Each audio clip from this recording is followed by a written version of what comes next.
Welcome back everyone to the mini series of gear reviews specifically directed toward winter camping.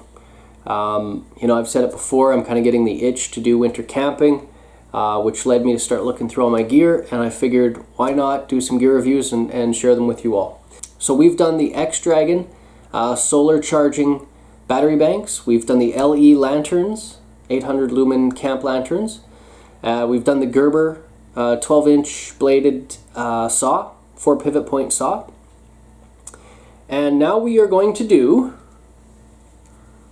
the TACKlife moisture meter. So when you do go winter camping or just need to cut wood or whatever, it's really good to know what the moisture content is in the wood. That's going to tell you if you're looking for wood for survival that you need to burn in a tent or something like that. You're going to want it to be pretty dry. You're not going to want to burn wet wood. Not just for the creosote content, but just because it won't burn very well. Looks like Boss is going to join us for this one.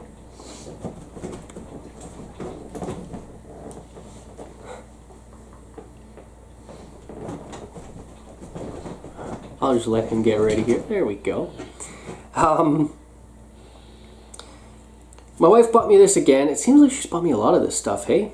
Anyways, she bought me this for when I was doing winter camping with my buddy and we were cutting oak. Like we took our sleighs and we walked across the lake and we set up a tent across there, and we had a little collapsible wood stove of my buddy's in his tent as well. And that was basically my first winter camp in a very long time, and ever since then we kind of go every year, and it's pretty fun. But I wish we would have had this then. So there's multiple settings in here for Celsius or Fahrenheit. It tells you the temperature, and by the way, if I look like I'm sitting here sweating, it's because it is 30.4 degrees Celsius in here right now. I had the fire stoked a bit too much, and I've got windows and the door open right now because it's hot in here. But you see on here, it says tree type 1. So you can change that between 1, 2, 3, and 4. And each tree setting, each tree number specifically outlines which trees fall into that category. It comes with little manual, which also gives you that information in here. So let's see if I can get this up to you close enough. I did take a picture of this earlier. It didn't turn out well, so watch your foot there, bud. I'm hoping I can just do this and not have to piece in a picture that didn't turn out well.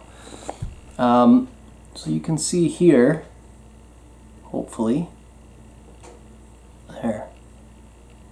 You can see like number 1 is a Rhodesian teak wood, 2 would be like polar walnut, even just normal teak wood. Number 3 is ash, maple, fir, and then it's also, number 3 is also oak, hemlock, elm, balsa, sandalwood, and number 4 is pine, larch, birch, and basswood. Never heard of that one. Anyways, it gives you a reading depending on the type of wood. It'll do 2% to whatever that wood typically gets to. So we're gonna set it as, I'm gonna set this to tree type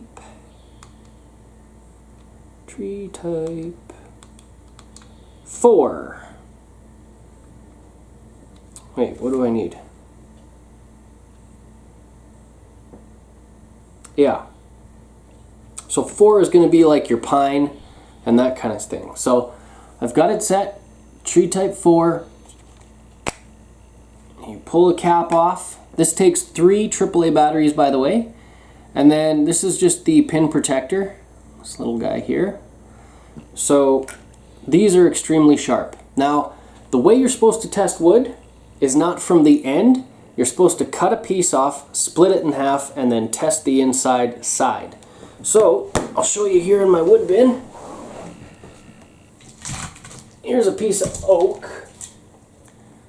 This is not right. This is right. So we are going to test this. Now, I just recently cut this tree down, although it was dead standing. This should be between 2 and 70%. So obviously the lower the number, the drier it is. And you can see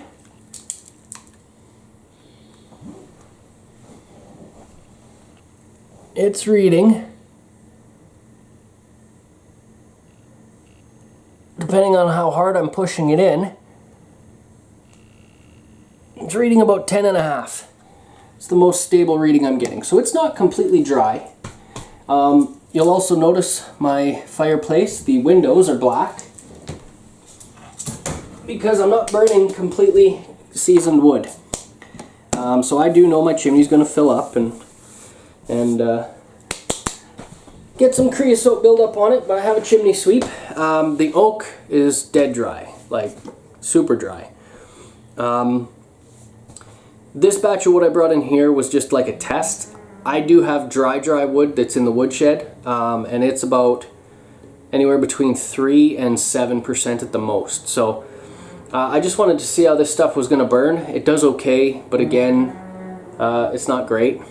But I wouldn't know that without this. Another batch of skidoos going by are probably the same ones.